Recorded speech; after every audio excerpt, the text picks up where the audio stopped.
Assalamualaikum warahmatullahi wabarakatuh dan salam sejahtera kepada Dr. Nawi dan rakan-rakan sekalian. Kami dari Kumpulan 9 akan membentangkan tajuk isu-isu alam sekitar, masalah dan penyelesaian.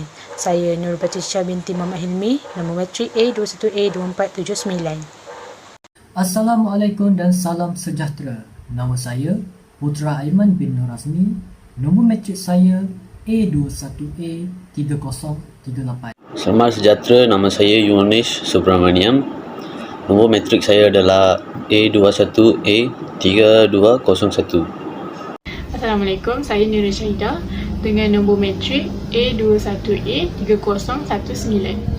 Nama saya Nurul Aida binti Hamzah.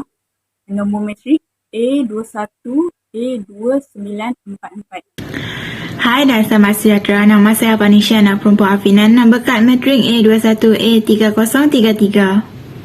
Sejak kebelakangan ini, isu pencemaran alam sekitar semakin berleluasa yang menjadi liputan utama akhbar. Pencemaran alam sekitar didefinisikan sebagai satu perkara yang mengotorkan alam sekitar sehingga boleh mengganggu ekosistem muka bumi.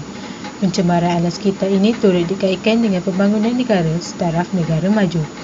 Oleh itu, kita mestilah menjaga alam sekitar agar generasi akan datang dapat menikmatinya. Pencemaran alam sekitar tidak boleh diambil ringan oleh manusia demi menjaga khazanah dunia. Seterusnya, pernyataan masalah.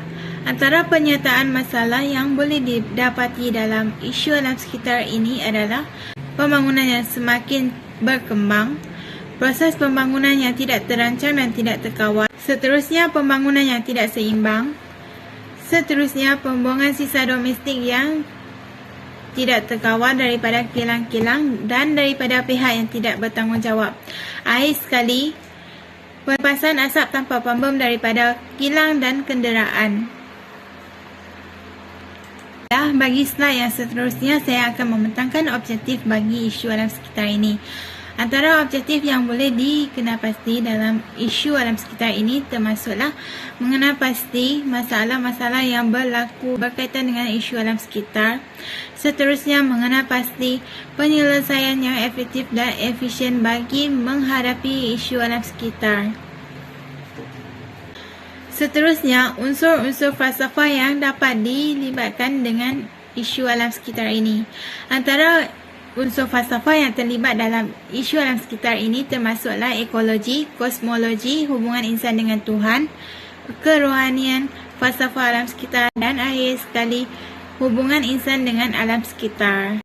Kumpulan kami menggunakan dua jenis kaedah kajian untuk menjalankan tugas yang diberi. Yang pertama ialah kaedah temu bual. Kaedah temu bual merupakan sumber primer di mana kami akan memberikan soalan kepada responden. Responden juga terdiri daripada pelajar Universiti Malaysia Kelantan. Kaedah kedua ialah kaedah rujukan dan penyelidikan. Kumpulan kami telah melayari internet untuk mengumpul segala maklumat yang diperlukan untuk membantu kami menjalankan tugasan yang diberi. Seterusnya, data kajian. Data kajian diperoleh daripada kaedah temu bual yang telah dilakukan bersama dua orang informan. Terdapat 4 soalan yang telah ditanyakan kepada informan ini. Antaranya, soalan pertama ialah apakah masalah yang berkaitan dengan isu alam sekitar yang dapat dilihat secara jelas di Malaysia. Antara jawapan yang diberikan oleh informan ialah masalah pencemaran air, masalah pencemaran udara, masalah pemanasan global dan akhir sekali masalah banjir. Seterusnya, soalan kedua. Masalah yang berkaitan dengan isu alam sekitar ini berpunca daripada individu yang tidak bertanggungjawab atau daripada kilang.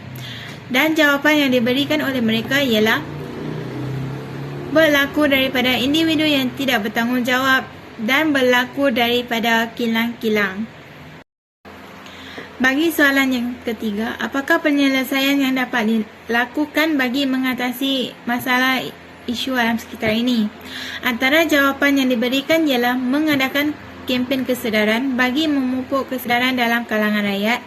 Seterusnya, pihak kerajaan perlu memantau kilang-kilang supaya kilang-kilang ini dapat mematuhi standard operation prosedur yang telah ditetapkan. Akhir sekali, soalan keempat, bagaimanakah untuk memastikan penyelesaian yang dilakukan atau yang diberikan adalah berkesan bagi mengurangkan isu alam sekitar? Dan jawapan informan adalah: pertama, memperketatkan penguatkuasaan undang-undang; kedua, mengenakan tindakan dan hukuman yang lebih berat kepada individu atau pihak yang tidak mematuhi peraturan. Punca pencemaran alam sekitar ialah pencemaran udara.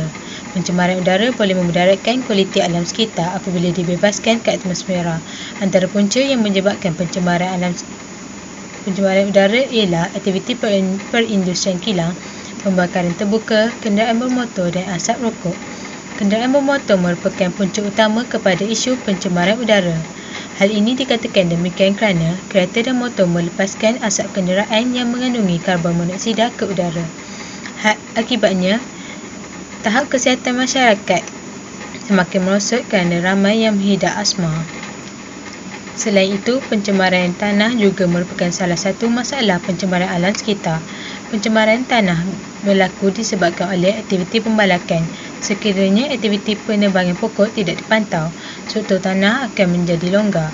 Hal ini dikatakan demikian kerana akar pokok tidak dapat mencengkam tanah dengan baik. Kesannya, tanah runtuh akan berlaku dan habitat haiwan dan penduduk yang tinggal hampiran akan terancam. Pencemaran alam sekitar yang ketiga ialah pencemaran air, iaitu pembuangan sampah dan sisa toksik ke dalam sungai, pembersihan kapal perikanan yang membuang minyak diesel ke dalam sungai dapat menjejaskan kehidupan akuatik. Aktiviti pembinaan dapat menjurus kepada banjir apabila terjadinya hujan lebat. Pencemaran yang keempat ialah pencemaran bunyi. Bunyi-bunyi yang terhasil daripada perindustrian seperti penggunaan mesin perindustrian berat. Bunyi-bunyi pengangkutan seperti kereta, motosikal, pesawat dan pengangkutan lain. Kebisingan kejiranan seperti penggunaan pembesar suara yang kuat dalam sesuatu majlis dapat mengganggu ketenteraman orang lain. Pencemaran yang terakhir ialah pencemaran sisa pepejal, iaitu kutipan tidak dapat dilakukan dalam masa yang ditetapkan, di mana syarikat yang bertanggungjawab tidak dapat mengutip sisa pepejal dalam tempoh yang ditetapkan. Pencemaran ini berlaku akibat sikap masyarakat yang suka membuang sampah merata-rata tanpa memikirkan kesannya terhadap alam sekitar. Penyelesaian masalah alam sekitar. Pencemaran udara merupakan salah satu masalah yang menyebabkan pencemaran alam sekitar. Masalah ini boleh diselesaikan melalui beberapa cara seperti membuat kita semula. Udara yang tercemar akibat pembakaran terbuka yang dilakukan oleh penduduk di sekitar taman perumahan boleh diatasi dengan mengalahkan mereka menjual barang-barang yang boleh dikita semula kepada peniaga barang terpakai. Di antara barang yang boleh dikita semula ialah surat khabar, majalah lama, kertas terpakai dan kotak kertas. Barang-barang ini boleh diproses semula untuk menghasilkan kertas baru. Hal ini akan menyelesaikan masalah pencemaran udara dan alam sekitar. Selain itu, pencemaran alam sekitar ini berlaku disebabkan oleh pencemaran tanah juga. Pencemaran tanah boleh diselesaikan melalui mengurangkan pestisida secara berlebihan, terutamanya jika kita hidup di lingkungan perkebunan atau pertanian yang selalu menggunakan zat kimia ini. Dengan mengampanyekan mengurangkan pestisida yang berlebihan kepada para petani, tentunya hal tersebut dapat mengurangi pencemaran tanah yang mengganggu ekosistem. Hal ini akan menyelesaikan masalah pencemaran alam sekitar.